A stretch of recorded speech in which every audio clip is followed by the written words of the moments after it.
Kita harus mempunyai network yang cukup, terus kemudian kita harus mempunyai value di dalam diri kita.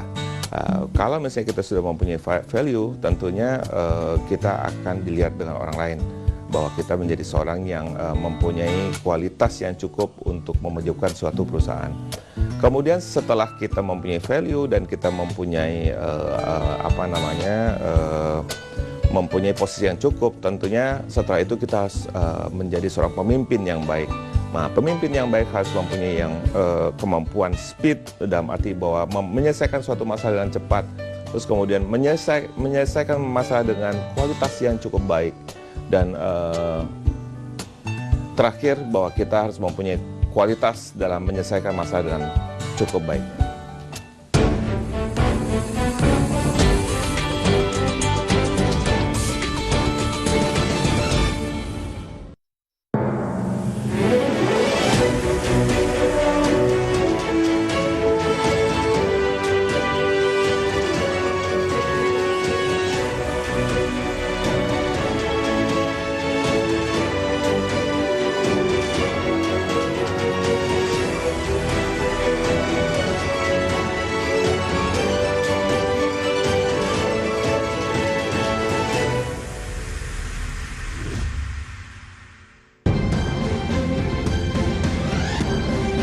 The Ministry of Health ensures that the Mu variant has not been found in Indonesia.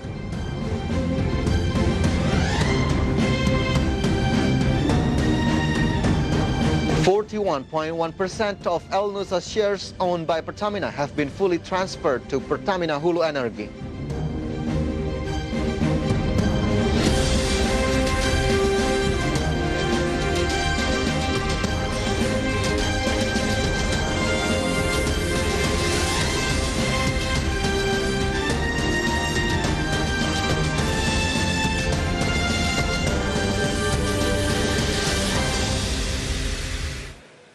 Good evening, viewers. Market Headlines is ready to provide you informations from business, economic, and capital market sector.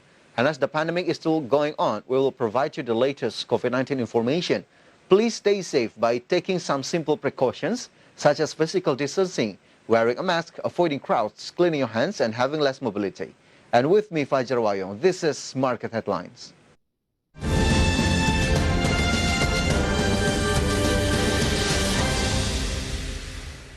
Let's open up Market Headline. The Coordinating Minister for Maritime Affairs and Investment, Luhut Binsar Panjaitan, emphasized that there was an improvement in the handling of active cases of COVID-19 during the PPKM period until September 5, 2021.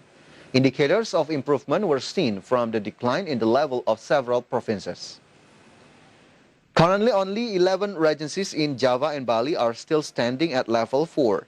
Yogyakarta province has managed to drop to level 3, but Bali is still standing at level 4 and is predicted to drop in level in the next week.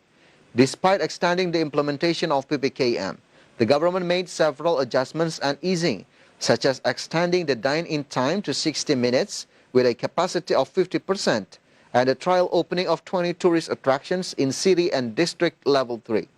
However, Luhut ensured that the government would continue to implement the main strategies in handling COVID-19, namely vaccination, application of tracing, testing and tracking, and application of health protocols. Penyesuaian waktu makan atau dine-in di dalam mal menjadi 60 menit dengan kapasitas 50%. Akan dilakukan uji coba pembukaan 20 tempat wisata di kota dengan level 3.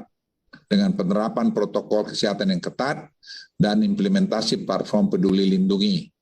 Serta kabupaten kota level 2 juga akan diwajibkan menggunakan peduli lindungi pada tempat-tempat wisata yang sudah. Minister of Tourism and Creative Economy, Sandiaga Salahuddin Uno, said that at this time, Indonesia had entered the latest normal transition period. Regarding this, the minister ensures to provide gradual easing of the tourism sector in level 2 areas.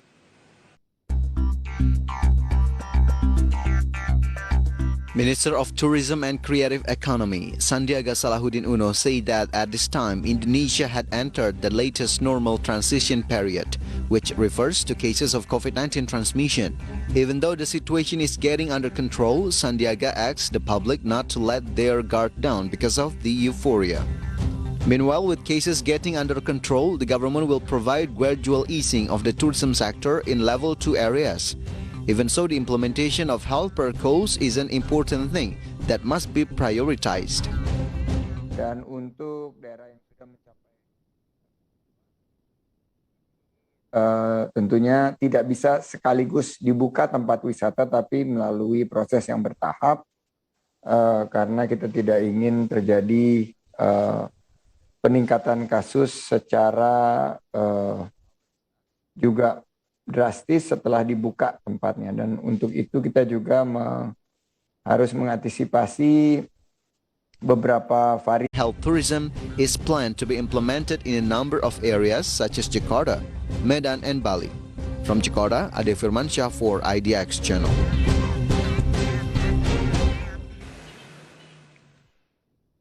Along with the spread of the Mu variant in several countries such as Colombia and Peru, the Ministry of Health ensures that the Mu variant has not been found in Indonesia, but the public is asked to obey health protocols, even though the spread of the Mu variant is not as severe as the Delta variant.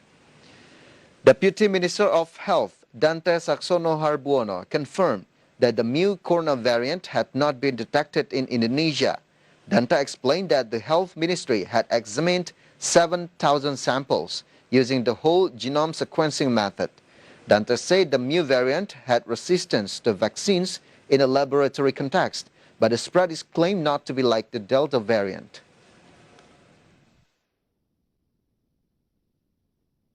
Secara laboratorium itu mempunyai resistensi terhadap kondisi vaksin. Karena itu diperlukan, tapi dalam konteks laboratorium, tidak dalam konteks epidemiologis. Tetapi penyebarannya tidak sehebat penularan dari varian Delta. Di beberapa tempat di sekitar kita varian Mu ini belum terdapat. Kita sudah melakukan genome sequencing terhadap 7.000-an orang di seluruh Indonesia dan belum terdeteksi varian Mu. Mudah-mudahan varian Mu ini akan abortif seperti juga varian Lambda beberapa waktu yang lalu.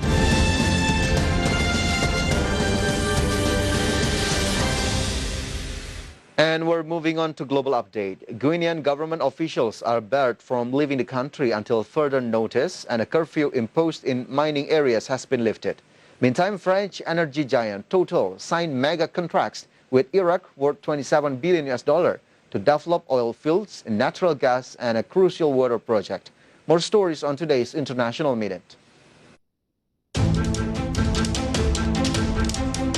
Guinean government officials are barred from leaving the country until further notice, and a curfew imposed in mining areas has been lifted.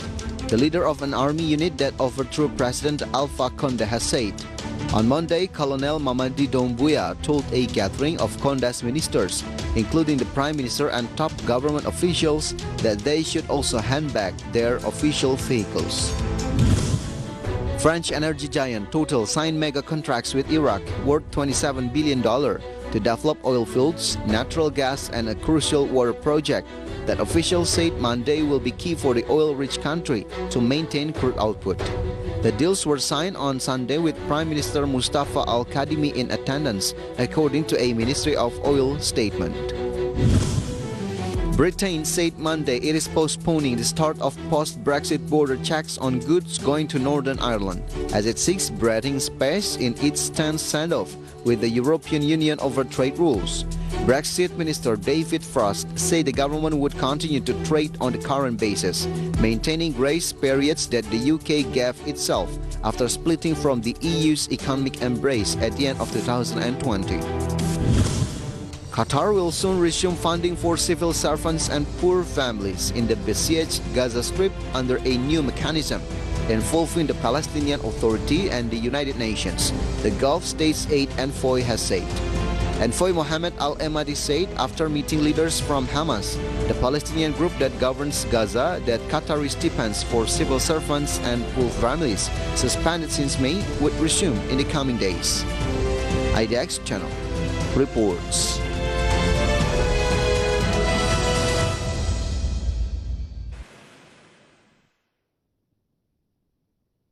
Market headlines will be right back after this quick break. Stay tuned.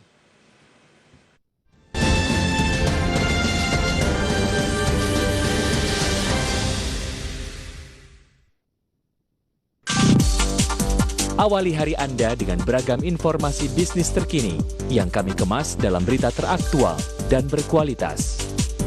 Power Breakfast, informasi terkini seputar ekonomi, bisnis, pasar modal, dan industri kreatif yang dikemas secara ringan. New Screen menyajikan informasi ekonomi, bisnis, dan keuangan. Market Headline menayangkan berita ekonomi dan bisnis dalam bahasa Inggris.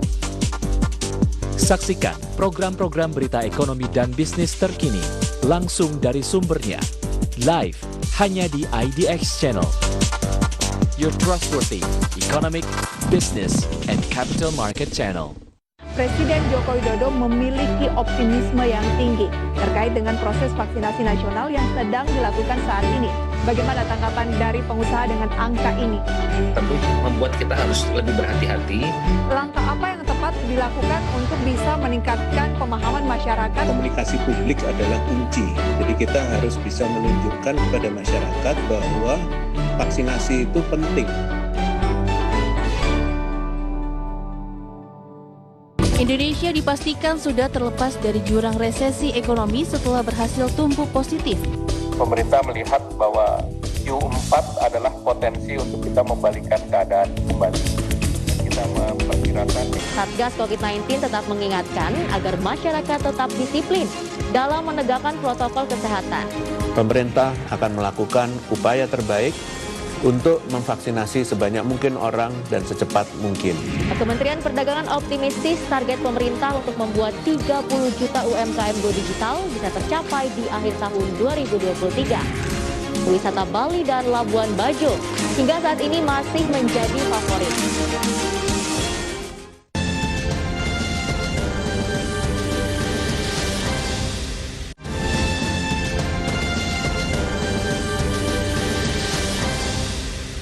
Welcome back on Market Headline. The Financial Services Authority, OJK, decided to extend the relaxation period for banking credit restructuring for 1 year, from March 2022 to March 2023. OJK explained that the decision was taken to continue to maintain the momentum of accelerating national economic recovery and banking stability, as well as debtor performance, which has begun to improve. The Financial Services Authority, or OJK, decided to extend the relaxation period for banking credit restructuring for 1 year, from March 31, 2022 to March 2023. This extended relaxation of credit restructuring also applies to rural banks and Sharia rural banks. Chairman of the OJK Board of Commissioners, Wimbo Santoso, explained that the decision was taken to continue to maintain the momentum of accelerating national economic recovery and banking stability, as well as the performance of debtors, which had begun to improve. Until now, banks have continued to improve their performance, such as positive credit growth starting in June, and the loan at risk figure, which showed a downward trend but was still relatively high. Meanwhile, the non-performing loan rate slightly increased from 3.06% in December 2020 to 3.35% in July 2021. IDX Channel reports.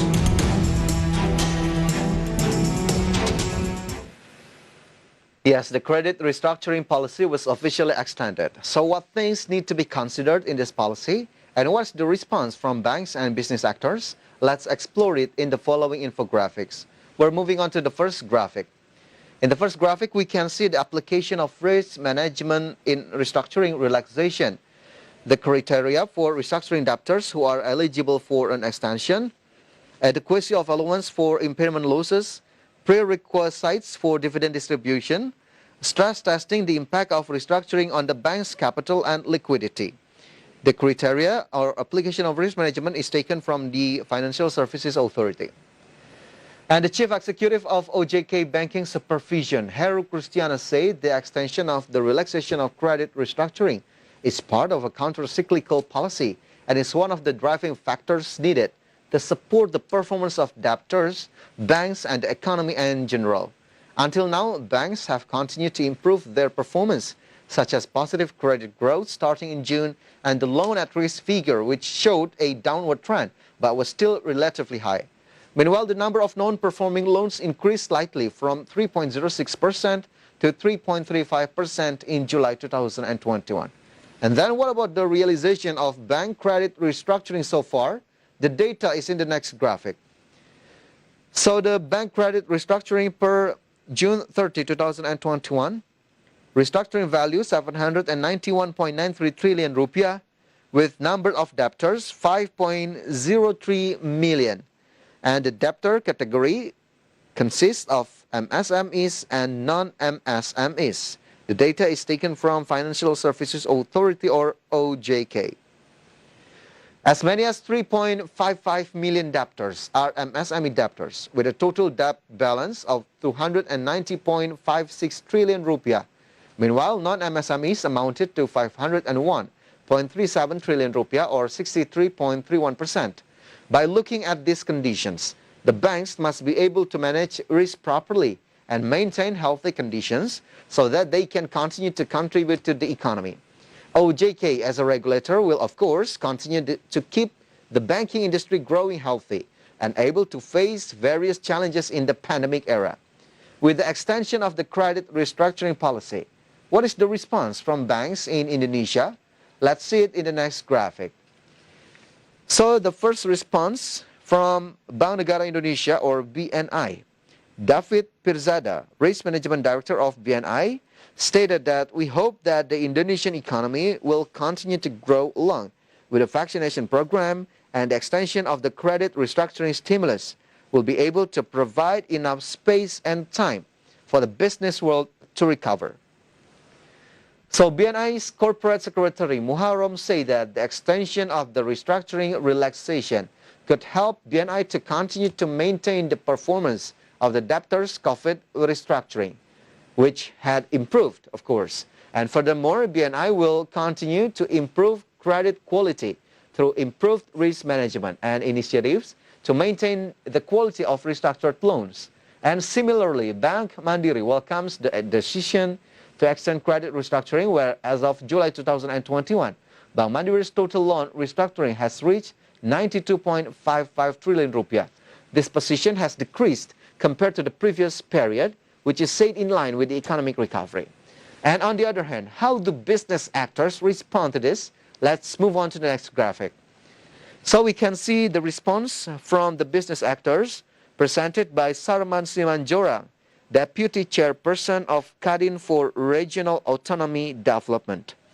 So he said that in such condition, the government must be present to ease the burden on business actors, one of which is the extension of this credit restructuring stimulus. This policy will certainly be a driving force to improve the performance of debtors and banks, as well as part of accelerating the national economic recovery.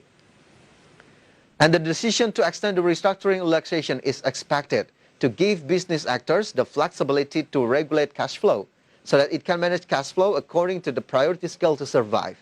Business actors hope that in the fields, this relaxation extension can actually be implemented. Do not let it turn out that there are separate rules in each bank that make policies ineffective. And hopefully this credit restructuring policy can provide certainty for banks and business actors in preparing a business plan for 2022. And market headlines will be right back with coverage from Capital Market. Stay tuned.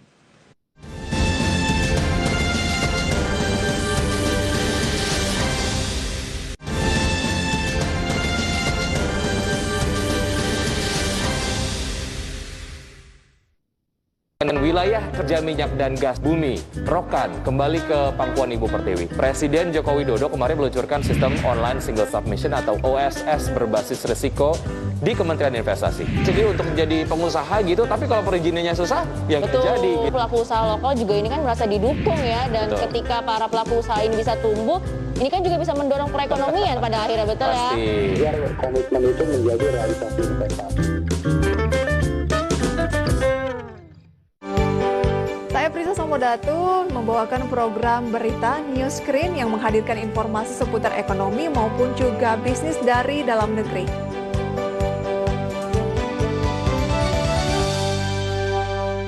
Indonesia dipastikan sudah terlepas dari jurang resesi ekonomi setelah berhasil tumbuh positif.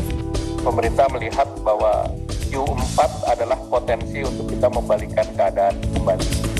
Kita memperkirakan Harga saham emiten Bank Digital PT Bank Jago Tbk terkoreksi di tengah munculnya transaksi saham besar-besar UPCR yang ternyata naik sekitar 4,22%.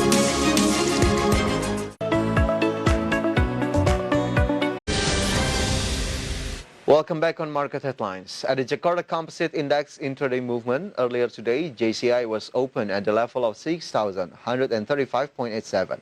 And then approaching the closing time on the first session, the index was on the level of 6,123.45. And then the index was showing weakening trend by the second session closing time. Index was closed at level 6,112.4. In short, JCI went down 0.24%. And next, we're going to see the sectoral movement. Leading the dynamics of today's trading, we got property as the leader of strengthening trend that went up 0.71%. Non-cyclic went up 0.28%. And then we got technology as the leader of weakening trend that went down 2.35%. And basic went down 1.82%. And moving on to top gainers and top losers, here are the key highlights from today's trading session. Bank Rakyat Indonesia went up 1.58%. 56% to the level of 3,910. Bank Mandiri went up 0.81% to the level of 6,250 rupiah per share. Toys went up 22.45% to the level of 240 rupiah per share, while BKSL went up 18.18% to the level of 65 rupiah per share. Meantime, the top losers for today's trading, we got Arto went down 1.56% to the level of 14,200 rupiah per share. Wijaya Karya went down 0.93% to the level of 1,065 rupiah per share. True went down 6.83% to the level of 300 rupiah per share, where Perusahaan Gas or Pigas went down 1.37% to the level of 1,080 rupiah per share.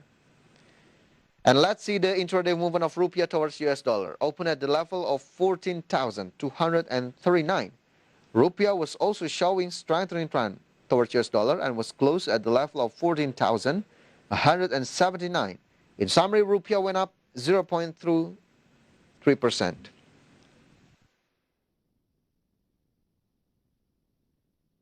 El-Nusa has officially announced that 41.1% of the company shares owned by Pertamina have now been fully transferred to Pertamina Hulu Energi.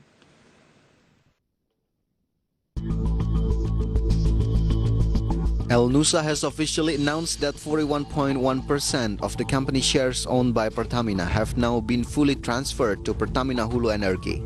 This is done in line with the companies joining in the Pertamina Upstream Subholding, where Pertamina Hulu Energi is the captain of the Upstream Subholding. Even though it has switched, Pertamina will continue to be the controlling shareholder indirectly because Pertamina Hulu Energi is a subsidiary which is majority owned by Pertamina. The President Director of El-Nusa, Ali Mundakir, said that the transfer of shares was an optimization of internal synergy within the Pertamina Group, especially in the upstream oil and gas sector. With this corporate action, he is optimistic that he will be able to unlock the potential for investment in new assets to support services in the upstream sector. IDX Channel reports.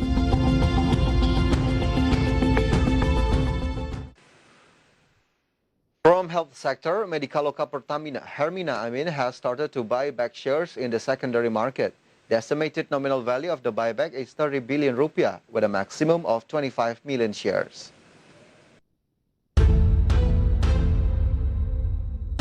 The owner and manager of Hermina Hospital, Medikaloka Hermina, has begun to implement a corporate action to buy back the company's shares on the secondary market. Director of Medikaloka Hermina, Aristo Setiawijaya, said the repurchase of the company shares will be carried out from September 3 to October 1, 2021. He said the nominal value of the shares to be repurchased is a maximum of 30 billion rupiah with a maximum number of 25 million shares.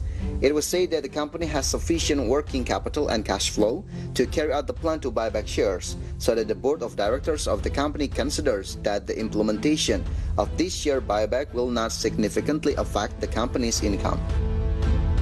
The management of Medicaloka Hermina believes that share repurchases can stabilize share prices in volatile market conditions. IDX Channel reports.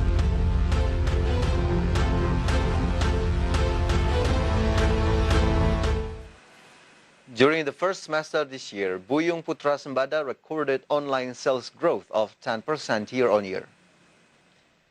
At the same time, the modern market segment is still the largest contributor in the first half of 2021, with a sales volume contribution of 52.63%. On the other hand, traditional markets only contributed 15.45% due to operational limitations since the pandemic.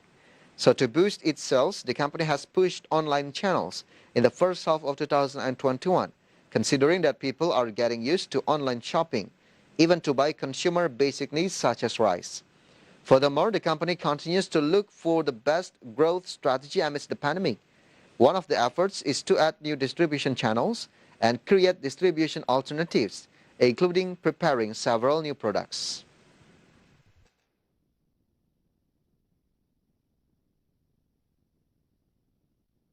And step aside from market condition as the efforts in achieving herd immunity is still going on. Here it is, an update data about COVID-19 vaccinations in Indonesia.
And the news close our market headlines today. Please enjoy our next program on IDX Channel, your trustworthy economic, business, and capital market channel.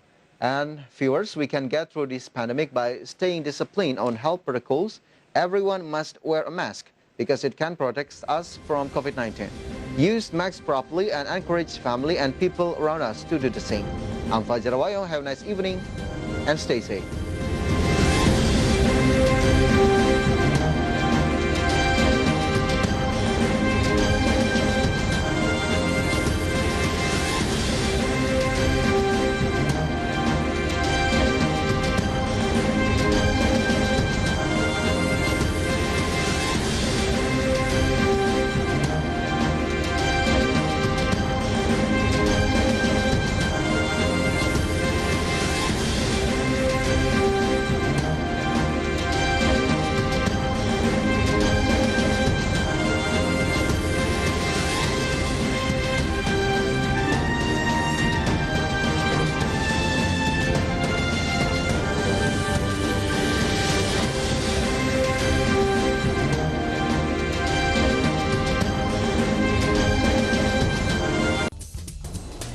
Seiring meluasnya cakrawala investasi di tengah pasar saham yang dinamis.